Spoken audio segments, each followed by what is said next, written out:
Get started. Thank you everybody for coming tonight. I know it's really cold out, and I don't know, I hear snow is coming, of course, but we appreciate you taking the time to come out in this cold weather. My name is Polly. I'm the head of Adult Services and Archives here at the Hudson Library. I want to welcome you to the first in our series for our Burton D. Morgan Entrepreneur Series. We offer these twice a year, two series, one in the winter and one again and starting in the fall. I don't know what keeps cutting it. Yes, okay. All right, I'll talk really loud. I am very pleased and honored to welcome Michael DeAloia. Is the battery dying?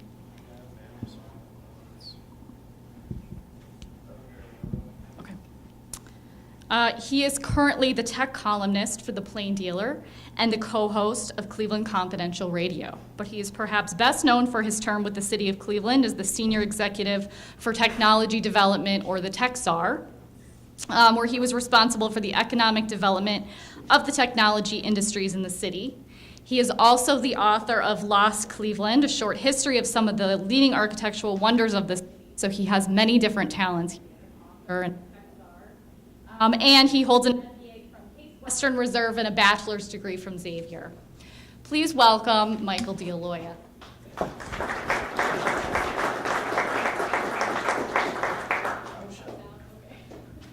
I was shout.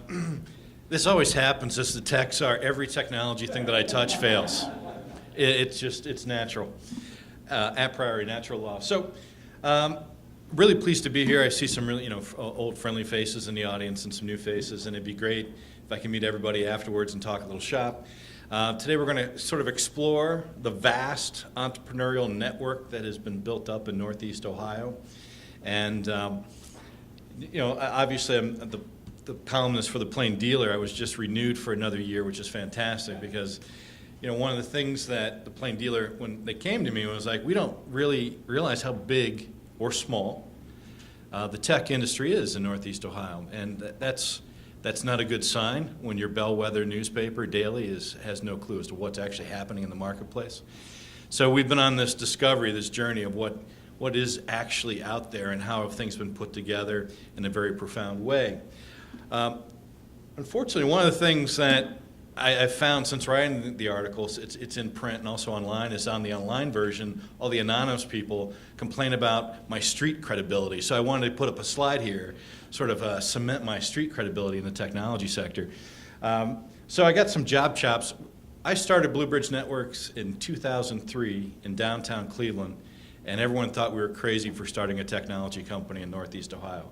And in 2003, by the way, Jumpstart had just switched over from being a fund run by Case Western Reserve into an entrepreneurial organization. So there's great transition happening about there. So they were not a legitimate concern at the time, just a small fund. And there's a few other things going on at that time. But regardless, we were just completely flummoxed as to where to go, what questions to ask, who we could count on. So it was a huge transition there. Blue Bridge is now celebrating their 10th anniversary. They've got 25 employees. They just secured their second data center. We ended up raising $3.5 million of private equity to make this thing run. So it was a fantastic thing. It's also a footnote, great footnote in my career. We actually bought the first data center for $0 out of bankruptcy. So that was my one big idea there at Blue Bridge. It's like, why don't we just buy it for nothing? I didn't even know if that was legal, but evidently it is. And that helped me transition into the city of Cleveland. Mayor Campbell happened to show up at the Blue Bridge Open House in the fall of 2003. And then 2 weeks later, I get a call from her. I thought it was a prank call and immediately hung up. She called back, thankfully. And that started my tenure as the tech czar for the city of Cleveland. Then joined one of the companies that I actually recruited into the city. So imagine at the time, downtown Cleveland in 2003, I'm sure many of you have seen downtown today. It's a world of difference from 10 years ago. It's a very energetic, exciting place to be. In 2003, not necessarily the case. And one of the companies I'd recruited was a company called School One. It had about 100 employees, and it was out of Elyria, Ohio. And the two owners of the company wanted to move downtown. in that process of recruiting them, I can tell you my sales pitch to every company that I went out to was, I really want, George, I want you and your company to come join us in the city of Cleveland. We'd love to have you in the city. And the immediate, this was verbatim every time. There's no effing way I'm moving my company into the city of Cleveland. And I was like, I get it, Mad Max Beyond Thunderdome, cats and dogs living together. I understand where you're coming from. But just give us some time. So I think I talked about 250 tech companies nationwide, most of them clustered in Northeast Ohio, because my budget at the city was $0, so I had to sort of, massage where I was going to spend my time. I finally took over as senior VP of 2 data centers here in Northeast Ohio with Expedient, and now I'm working as part of the senior executive team with a software company here in town called Designing Interactive, as well as I'm running the Plain Dealer. So I hope my tech chops are cool with the audience, because they're certainly not with a lot of the readers online. I've also made some investments, which a lot of people I don't think realize or understand. My first, and I make nickel bets. I'm not a Rockefeller, right? So $5,000, $10,000, I'll put some money into a deal. The first one was a group called Onesys, and I think, George, you're familiar with this group. 3 young men out of Case Western Reserve. 1 week we were a little short of payroll, so my friend and I gave them $5,000 for 6% of the company. We thought that was a boondoggle, to be quite frank with you. And they sold the company to Living Social about a year and a half ago for about $18.7 million. So great success story with Onesys. Second company I invested in, probably a little bit more, because I was feeling, like Daddy Warbucks with my winnings from Onesys, and put it into a company called Lime Ribbon. Anyone heard of it? No, not surprised. You have, but I thought this was going to be the home run. It ended up being a dog with fleas with mange, because that's what happens sometimes in private equity. It was an online social shopping network where you put in wish lists, and those wish lists would then correspond with a product that we would have relationships with. So if you wanted, I want this new TV, we had the relationship with Best Buy and Target, and we would get paid for you buying that gift for your friends, essentially, is what it was. And then I've also made a small investment in Pantech, and which, since we're all in the room together as friends, we're in the nest, right? So this is not going into the press, even though I'm part of the press. We're leading a group of investors to potentially buy this company again and kind of use as a platform to go buy other data companies. It's a data company. We love data. Monthly recurring revenue on the technology side of the house is very provocative. So we're hoping in the next few months that something's going to happen there.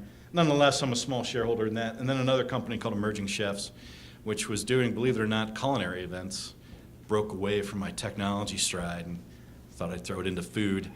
And just like restaurants, it's probably not the best place to put your money. So just FYI. But we've had a lot of fun with Emerging Chefs, and we were on Food Network and a number of other.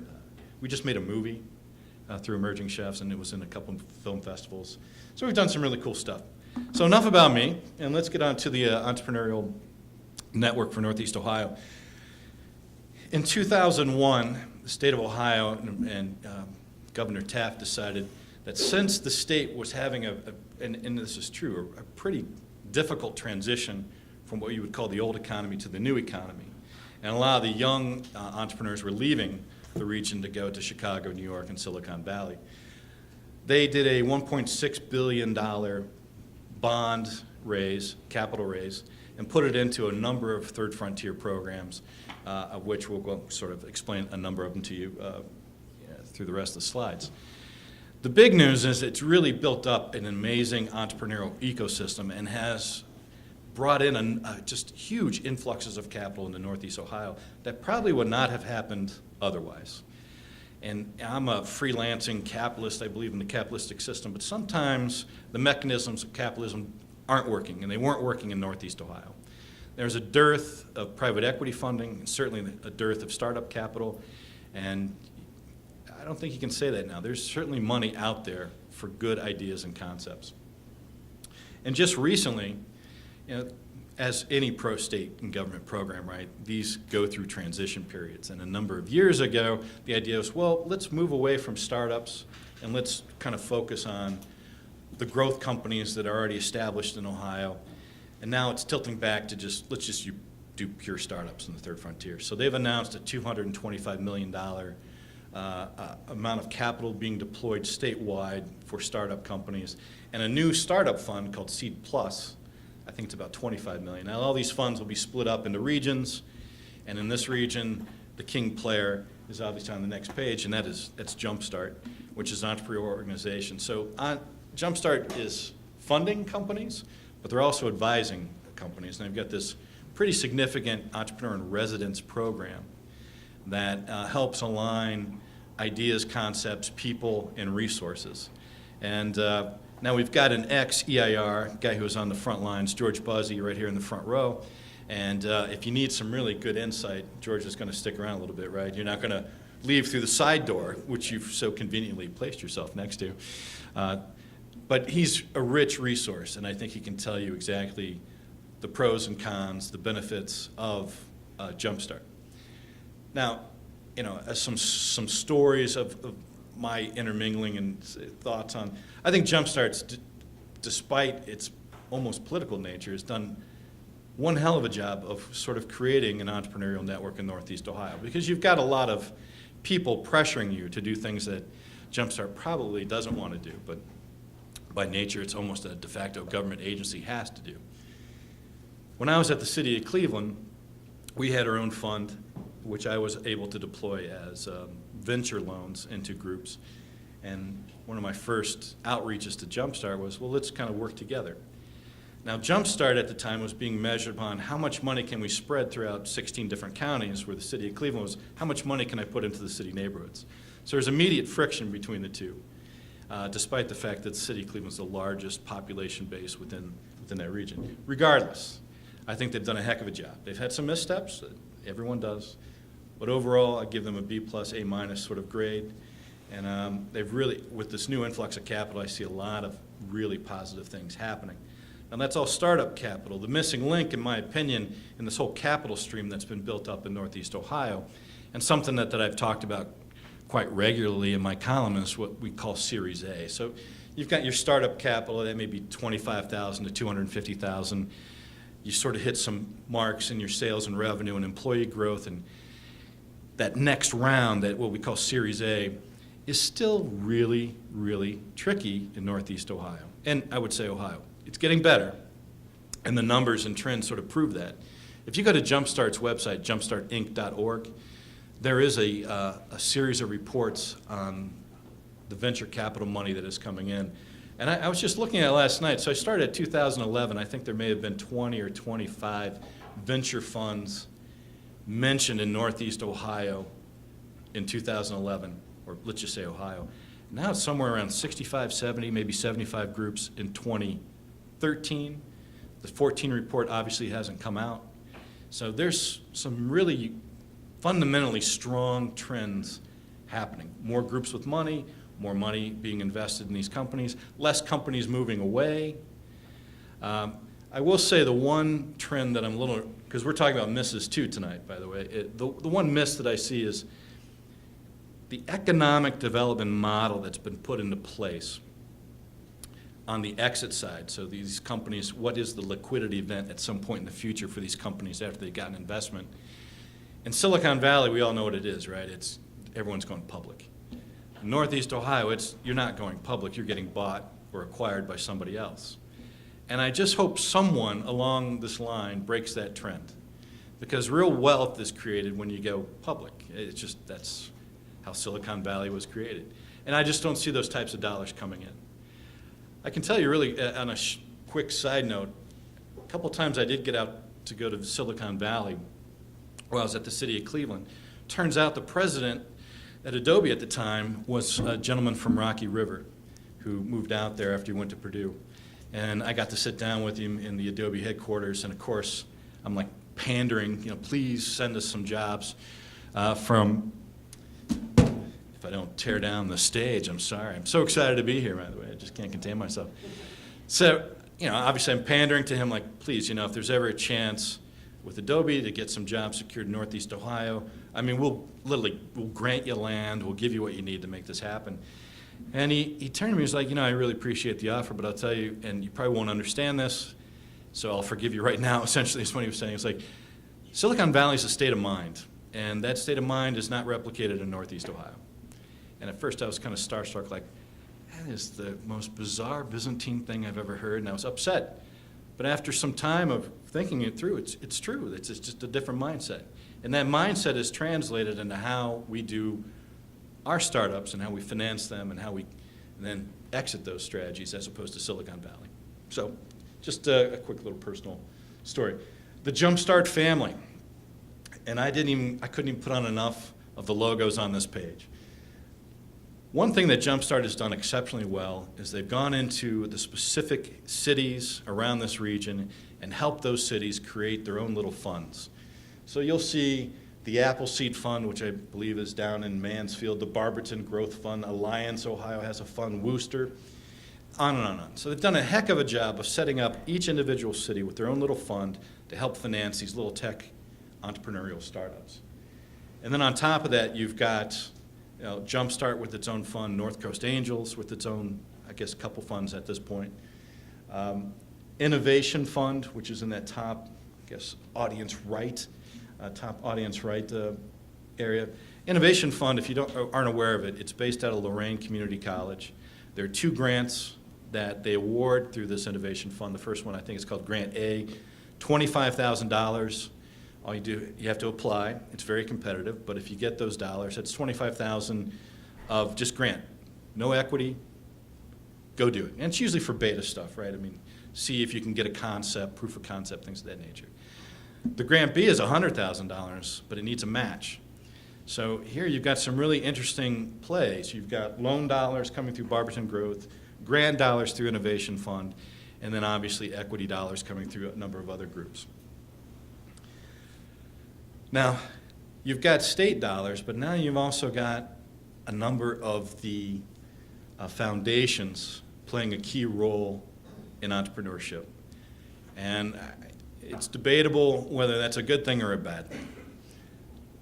But it's happening. And obviously the Burton D. Morgan Foundation, which is an entrepreneurial foundation, they do a lot of great entrepreneurial work. Fund for Economic Future has spent over the last 10 years $100 million in entrepreneurship, civic leadership, civic development. The GAR Foundation, Knight Foundation has actually been investing heavily in digital startups and content media plays, which makes sense since it's the Knight Foundation of newspapers. And obviously the Cleveland Foundation. The Cleveland Foundation kicked this off a number of years ago. Not only did the Cleveland Foundation really seed fund Jumpstart in a lot of ways, but they also started something called the Civic Innovation Lab, which was run by a young lady named Jennifer Thomas, which was giving grant dollars for little startup companies. One of them was called CoolCleveland.com, which is an online media play. And there's been a few successes like that. And I wish, every time I talk to the foundation, I wish they would rejuvenate that program because it was really a wildly successful program, and then it just sort of stopped, which is one of the concerns of having the foundations as your investor. Now, there's some also key advocates. Now, these are groups that don't have funds, but they certainly cater to the entrepreneurial mindset. The first one being NEOSA, which is the Northeast Ohio Software Association. So if you got a great idea for a technology play, software, data, that's probably the place to go. Brad Nellis is a really solid cat, and I think he would be happy to talk with everybody in the audience. And then you've got BioEnterprise, which obviously is geared towards medical device, therapeutics, and biotechnology, which is, quite frankly, medical device and therapeutics is a competitive advantage for Northeast Ohio. It's not an industry that I'd have to say that I'm expert in, but the numbers are such that when you look at the venture capital money coming into Northeast Ohio, it tilts heavily towards medical device and biotechnology. Those are longer-term plays, obviously, because I'm about to do my first story on a biotech company in Northeast Ohio. They're 7 years into it. They still don't have FDA approval. Now, they've raised $22 million. That's pretty significant. It's probably not enough. They probably need another 50 or 60 million more to kind of get through everything. And I just don't understand the patience of how do you manage something like that for 10 years and not have any sales, any customers. You're going through tests and government regulation. That would just blow my mind. Whereas a software company, you can literally start one in your garage over the weekend and have customers on Monday, which is exemplified by a company called CellHack, which was started by Ryan McDonald. literally over a weekend of like, I can't find this person's email and I want to sell him something. They wrote a software piece, and now the revenue is 500,000, 750,000. He's been up for less than a year. He quit his job as CEO of what's the Socialgram, and now he's doing this Sociogram, and he's doing this full time. No investment, no outside investors, just an idea and a website, and he's making money. So I tend to tilt towards the software side, but there's great money and opportunity in the medical device side, and the numbers prove that out. One of the groups I didn't put up here was a group called NORTEC, which was Northeast Ohio Technology Council. That was recently merged into Team NEO. But essentially, NORTEC would set the strategic plan for the region. And again, another quick war story. Again, my second day on the job at the city of Cleveland, Mayor Campbell and I are sitting down for what are we going to do at the city of Cleveland?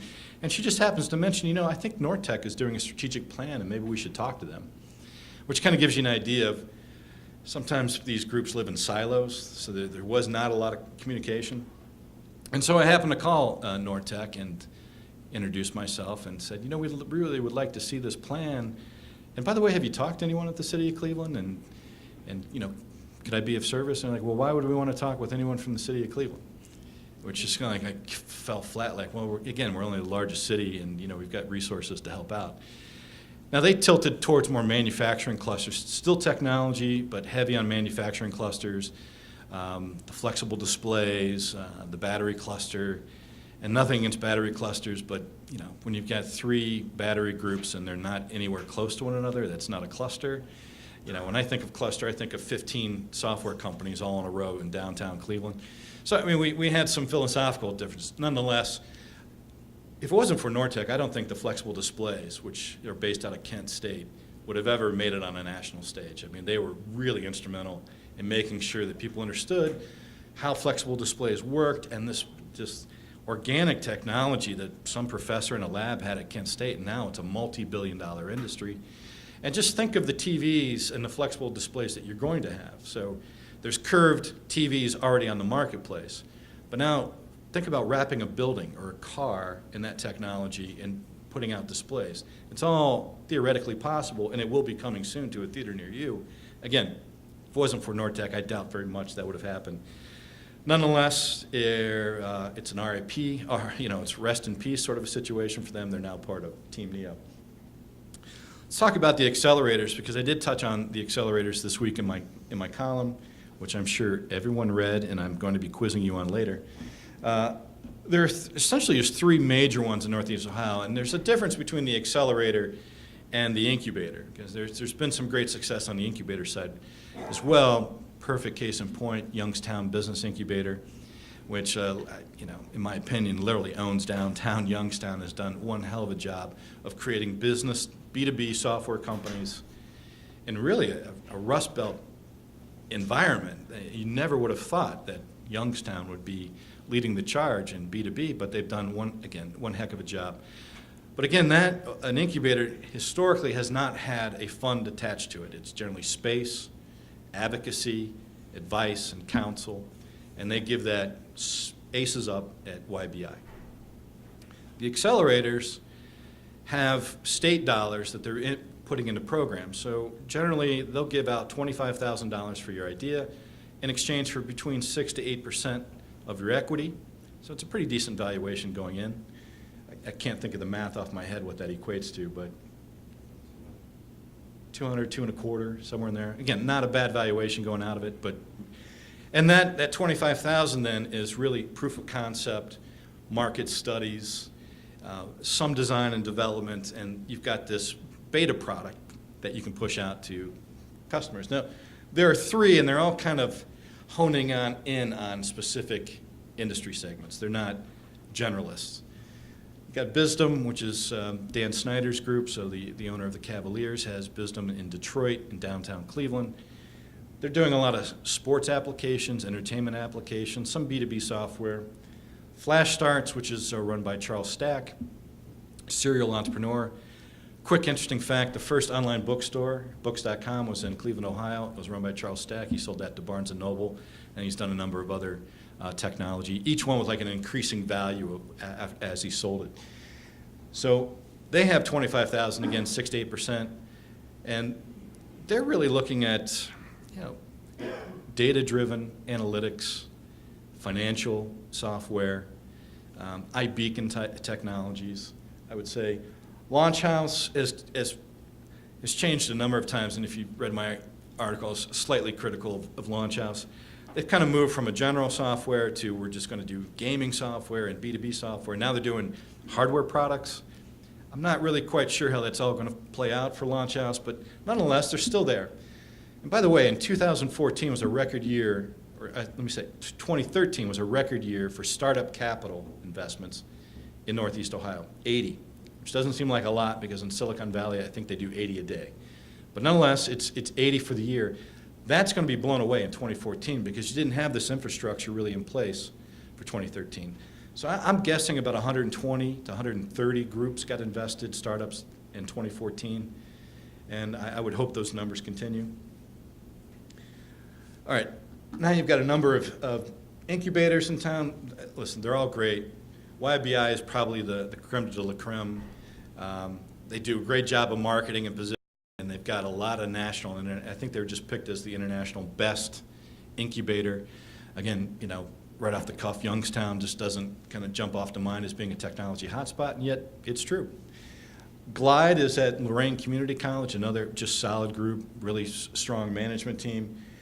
The Akron Global Business Accelerator has got that huge BF Goodrich, the old BF Goodrich plant downtown. They're more of a space and landlord sort of a situation, but one of the best success stories from Northeast Ohio was a company called Notice, which was recently acquired, and they were doing software for cable companies for marketing, and they were just acquired. I forget how much, but it was a pretty significant amount.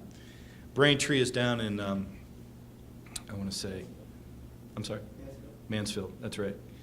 And they also have a small fund, the Apple Tree Fund on the side, but it's generally space. It's an old industrial space. Now, I could spend an hour and a half or more, and I'm sure that's exactly what you want on a cold night like tonight, on the investor base. Safe to say, personally, I've seen the change from when we started Blue Bridge Networks in 2003 till today. It's not the same. It's a completely different ecosystem. Very astute, very smart, very disciplined, and there's a lot of money out there. Not Silicon Valley money or New York money, but there's a significant amount of money available for really bright and good ideas. Zappos Capital Group, for example, invested in Onesys, and they're a great partner for them. Glengarry, which I think their fund is closed, and they're trying to raise a second fund, but they were very involved in medical device and B2B software. Drummond Road Capital was involved in Workflow.com, which was Packy Highland's second company, and they just recently got acquired out of a group from Philadelphia. Early Stage Partners, again, I think they're trying to raise their third fund, but nonetheless, they were really active, and they've had some great exits. But notice you got Cleveland Clinic has their own, actually a series of venture funds based upon medical device and biotech. Bridge Investment Fund, which is looking to take Israeli entrepreneurs and match them up with technologies from the United States. Big Game Capital is actually from Chagrin, very unique portfolio. Sports and technology. So it's a real unique mix. I'm not quite sure how you measure one of those or the other. But you've got some good groups that are follow-on investors, mutual capital partners. So if you're above $1 million in revenue, you've got this next stage where you can go to mutual capital partners. Evolution, Primus, safe to say, you've got some great groups. Nonetheless, the Series A conundrum is still out there in full flux. Not every deal is going to get financed. But you've got a lot more opportunity and options than you had prior. Because 5, 6, 7 years ago, you had to go to Boston. You had to go to another city to go find that capital. In fact, Brand Muscle, which is another great success story here in town, received essentially their Series A and Series B from Boston, maybe New York, but definitely Boston. And they were based in Boston for a while, and they returned back to Cleveland, Ohio. Beechwood at first, now they're in downtown Cleveland in one of the towers. So it's a great success story. You've got a ton of options. The real pain for the entrepreneur, I'd have to say, is that Jumpstart really, I think, plays that role of they vet the entrepreneur, rightly or wrongly, fairly or unfairly. I think more often than not, they do a great job. If you get vetted by Jumpstart and you become a hot property for Jumpstart, your funding opportunities are going to be easier. It seems natural. But so Jumpstart is kind of like that pivotal person. Now, it doesn't have to be the case. I mean, there's deals that Jumpstart's not involved. But for the entrepreneur who's starting their first company, I think it's important that you have that relationship with them, and they know who you are, and they know your background.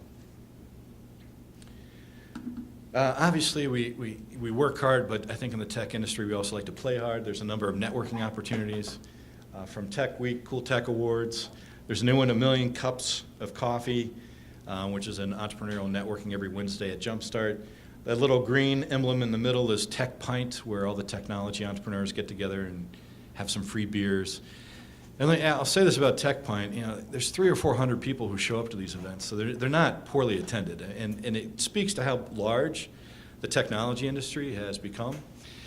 Now, I'm not that, don't like to think that I'm that old. I'm 45. I feel 28, by the way, but I'm 45, and I've noticed one thing in the last year and a half, that the entrepreneurial game has gotten really young really quick. Where when we started Bluebridge, we were in our 30s, and we were considered, you're too young. But I'm 33. I mean, how am I too young to be starting a company?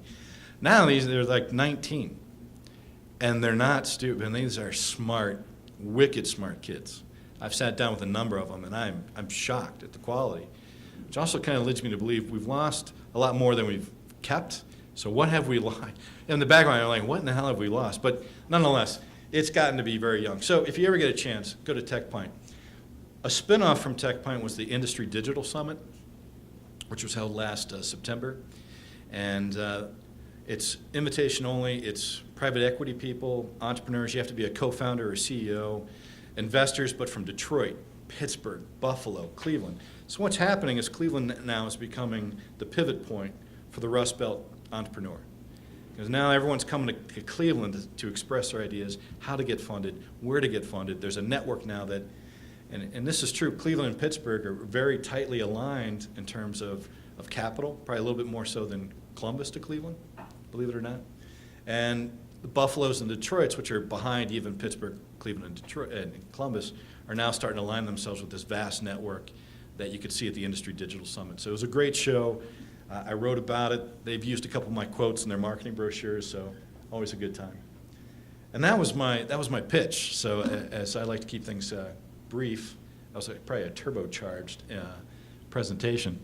But if you have the questions, I hope I have the answers for you, and I'd be happy to. Go for it, bro.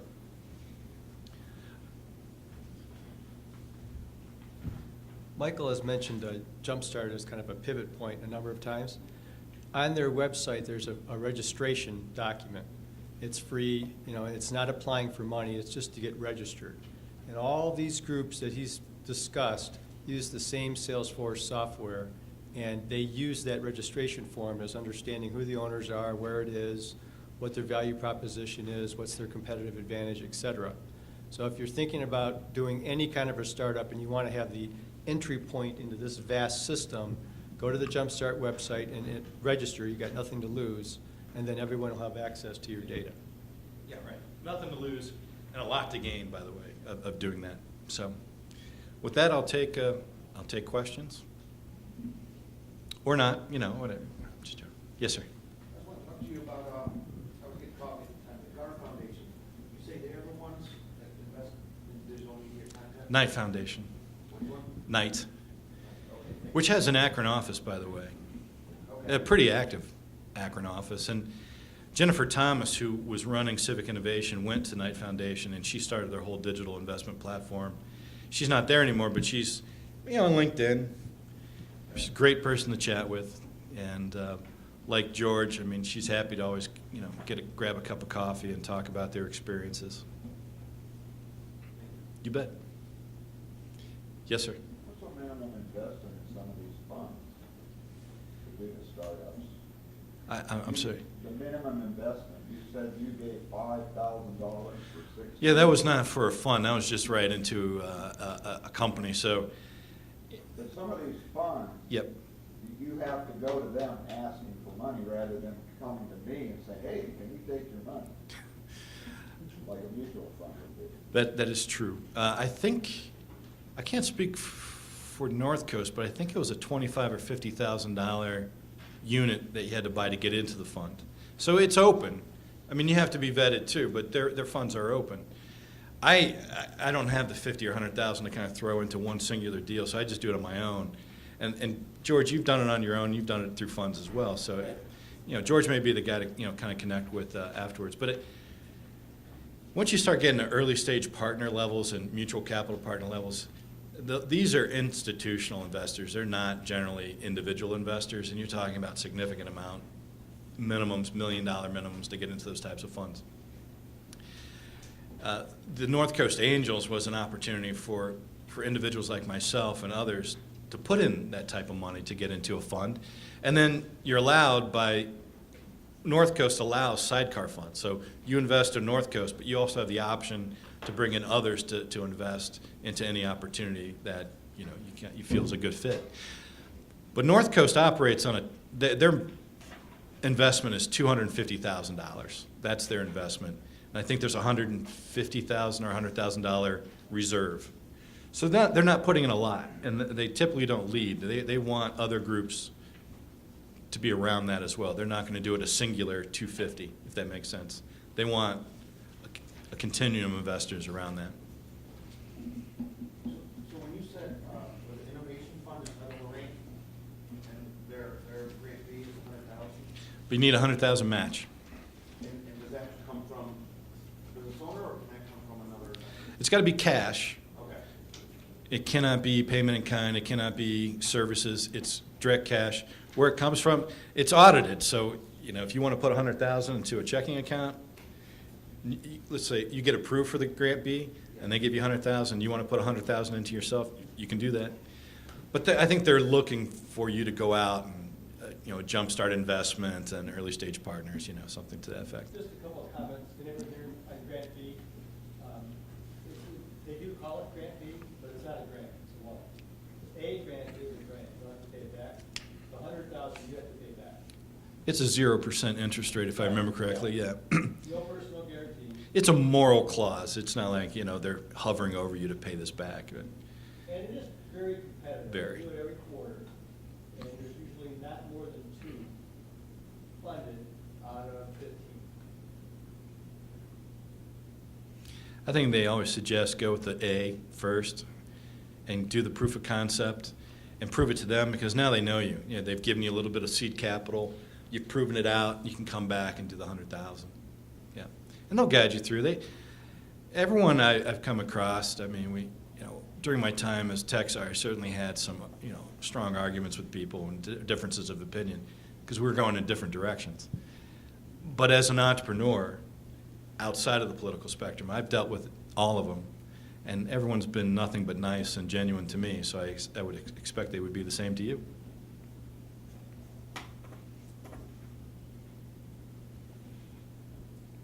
In the back, yes, sir. Michael, can you comment on the merger of Team Neo and Nortec?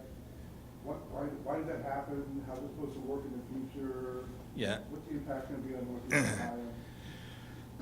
Yeah, well, as a quick side, off the cuff, I think there's too many economic development groups in Northeast Ohio, and with a lot of staff, and to me it dilutes a lot of the money that should be going out to the entrepreneurs or companies.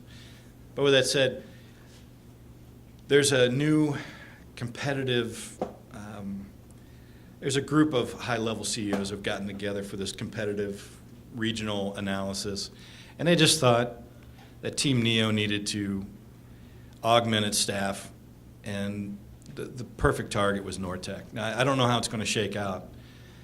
My concern is maybe twofold. One is there is no more strategic plan for the region for technology, although I don't know if that needs to be the case. And I think the region needs to be a lot stronger in recruiting companies in. And I only say that from personal experience. We had a great I'll tell you two opportunities that we had that we kind of fumbled. One was a software company out of Los Angeles. Guy was born in Cleveland, moved to LA, wanted to come back home, had a wife and kid, wanted a cheaper environment than LA. We're like, yeah, sure, we'll help. So we went around the city and showed him a bunch of places, and he's like, I love this warehouse, and here's the address for this warehouse. And you'd be like, well, again, I'm working for the city of Cleveland. Well, that's Brooklyn Heights, so I can't help you in Brooklyn Heights.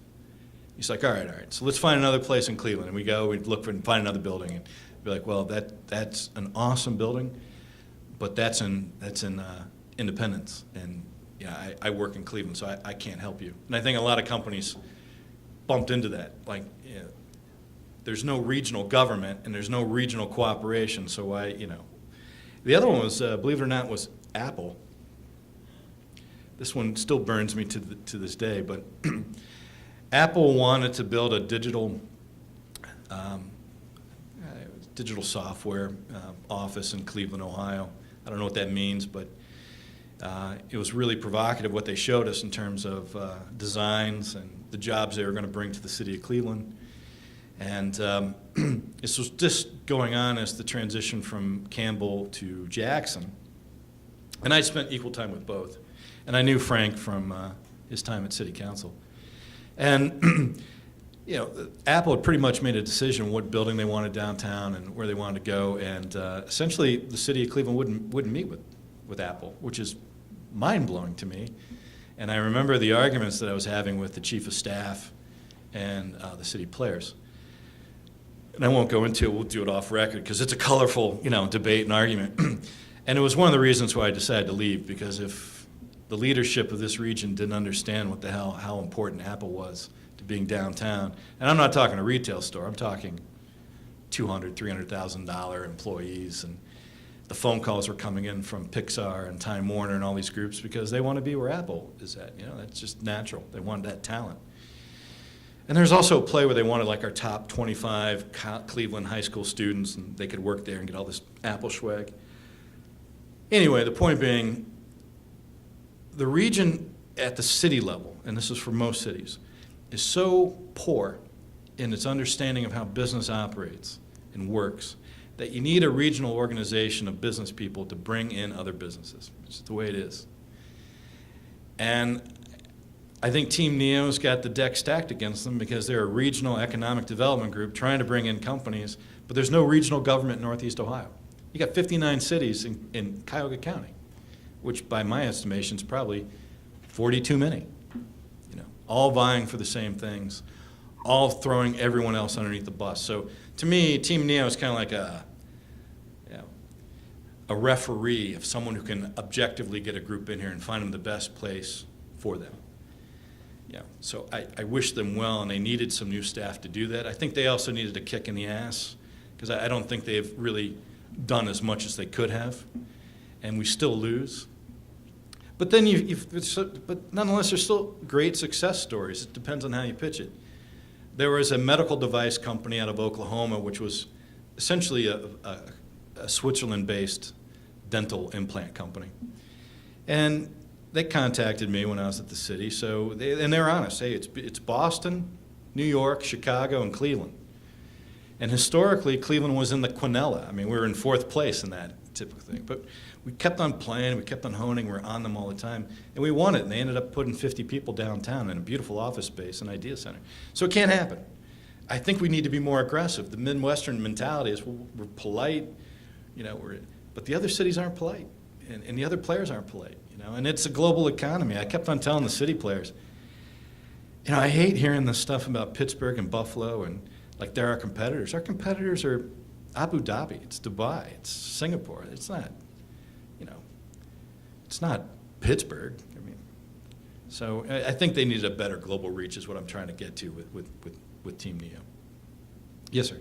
I wonder if you could go back to your point about Silicon Valley being the state of mind, particular relationship with the tech community and universities. I was interested to see in your review of players that you did mention that maybe universities and their role as tech incubators, as sources of tech spin-offs, as sources of intellectual property, Yeah. commercial Yeah, the intellectual property story has been one of, slight disappointment. I think there's a lot more intellectual property there than they're actually pushing out. And Case at one point had a pretty large IP team and its own IP fund, and they shut them both down essentially. Much, much smaller. I didn't put up the universities because the ecosystem was getting larger and larger on each slide I was putting up.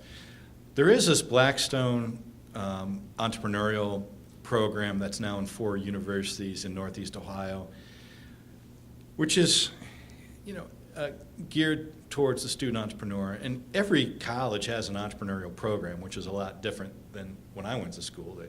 There's no entrepreneurship. By the way, it's just a philosophical thing. I don't know if you can teach entrepreneurship. Either you have it in you or you don't. I think they're good augmenting classes to help you in other ways. So, do I think they're major players right now? I think they could be. If I had to grade them, I'd give them a C or less. And I hate to say that. It pains me to say. Cleveland State is, I very rarely hear of a spinoff from Cleveland State or intellectual property. Case would be the bellwether, but they're nowhere near, what's the university in Pittsburgh? Carnegie Mellon. It's night and day between, and Case in research dollars is very equivalent to Carnegie Mellon, and it's got 2 hospitals and all the civic institutions around Case, and yet it's not producing as much as it wanted to. And the other concern I had about Case was that it was mostly licensing deals and not building companies, and then that's still true. Now, the clinic has stepped into the, in my opinion, has stepped into the breach with their innovations group. They have a whole building just devoted entirely to technologies coming out of the Cleveland Clinic. But Case should be. The only thing with the Cleveland Clinic fund is it's designed to fund Cleveland Clinic doctors' pension. Yeah. You can't walk in on the street. No. with a- Yeah, that's a concern. But Case has this new thing called ThinkBox, which I'm pretty excited about it, which is essentially a design, low volume manufacturing and prototyping on site, which I think could really offer some pretty unique spin-offs if they chose to. I don't think it's a priority for Case, so they haven't made it a priority. But there's a lot of talent at Case, and a lot of the accelerators, you'll notice there are a lot of Case students in these accelerators, and they're not at Case, and they're actually taking some time off to do these companies. It's a really interesting time to be a student at Case. Now, Cleveland State, I really haven't seen much action at all. They had a small fund called the Viking Fund for a while, but they shut that down. Their intellectual property offices, I don't even know if it's even fully staffed. It's concerning. It's very concerning. They could be players. Case could be, and then you got the Ohio Aerospace Institute. I mean, you've got some other groups that should be doing, and I just don't see a cohesive IP strategy developed for the region. Anything on Akron or Kent? Akron does have its own fund for both students and for the IP. I don't know enough about it to comment, but that's a group I'd like to know more about, and I'm very excited about what they're trying to accomplish. And Kent has an entrepreneurial program, and they're trying to do some really unique things with the flat displays, and their fashion school that now I understand, is starting to do some wearables. So technology embedded in cloth and materials, that could be really provocative. Because Blue Spark Technologies just came out with a wearable battery for babies with a Bluetooth in it. So literally, it looks like a Band-Aid. You put it on the side of your baby, underneath the armpit, and it's sending details to your iPhone. And Blue Spark, I think, is in Westlake. And I think that technology was all created in Northeast Ohio. So we've got some great competitive advantages. It's all in the execution. And my last point on state of mind, I think what he was trying to say at the end of the day was this whole failure thing, where, I've failed as an entrepreneur in Northeast Ohio and have gotten my tail kicked about it, and I know others have as well. Whereas in Silicon Valley, it's like a rite of passage. If you haven't failed, man, you're not an entrepreneur.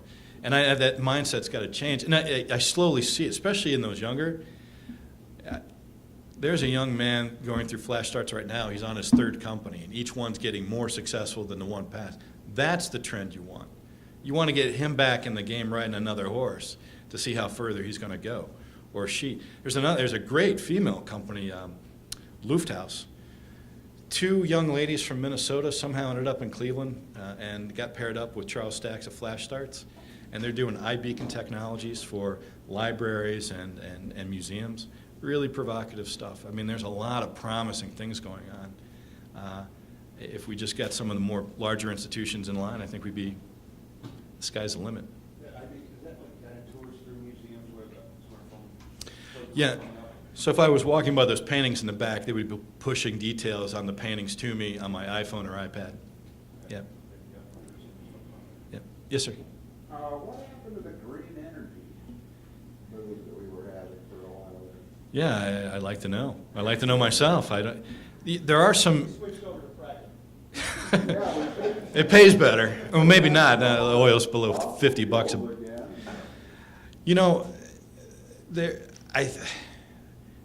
just my personal opinion, I don't know if Northeast Ohio is really geared as well towards green energy as other parts of the world, and I don't know if we should compete in that. Now, blue energy, on the other hand, is a completely different story, because you've got Lake Erie, which is the shallowest lake out of the Great Lakes, and there's all sorts of technologies where you can use that tidal pool of the lake to create electrical charge, and you collect that charge and you feed that into the the electrical system. I think that's probably a little bit more provocative. We've been talking about building an air farm in Lake Erie for 10 years. Meanwhile, Europe's getting 25% of its energy from wind turbines. I mean, you've lost that battle. And the idea at the time was, well, we'll manufacture it. That ship sailed, because that's already being built in other places. You've got no chance to be a manufacturing powerhouse in green energy. It's not going to happen. I don't want to be a downer on it, by the way. I just don't see it happening. I hope someone proves me wrong, by the way. Yes, sir.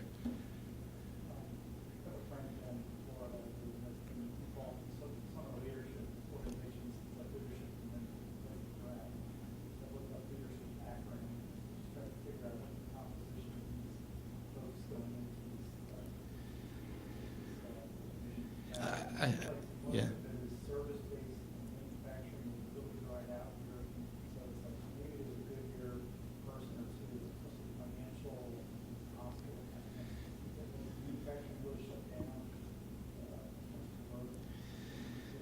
Yeah, the fascinating thing about manufacturing is we're producing as much in a GDP relative to what they were doing 30 years ago, but with a lot less people. And that's just automation and robotics, and you're not building the same parts.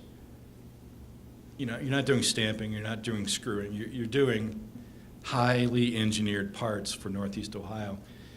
So I think there's still great play in manufacturing, and some of the things being produced are mind-boggling in terms of the technology and the depth in Northeast Ohio. It's still an open country for me. I'm still learning about a lot of these things, but it's not the driver. It's a good base, is what I think I'm trying to say.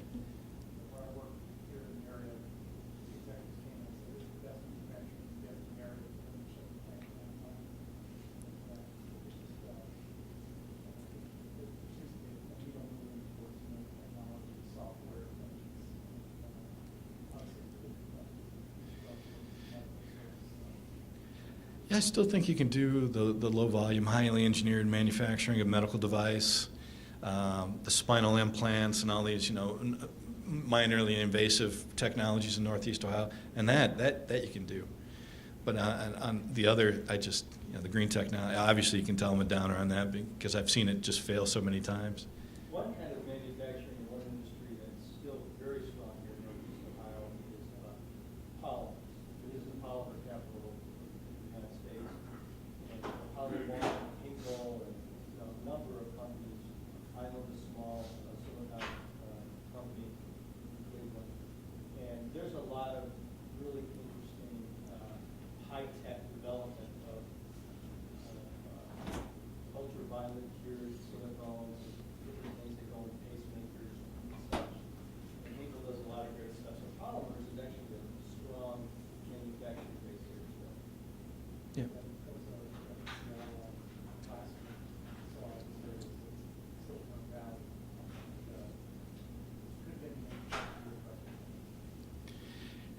it's still a challenge, you know. Any other questions? And I think we got hot chocolate. Do we have hot chocolate? No? No, okay. Cookies, though. Anything else? Well, I really appreciate the time, and I know you want to get back to your family, so thank you very much, and we'll talk soon.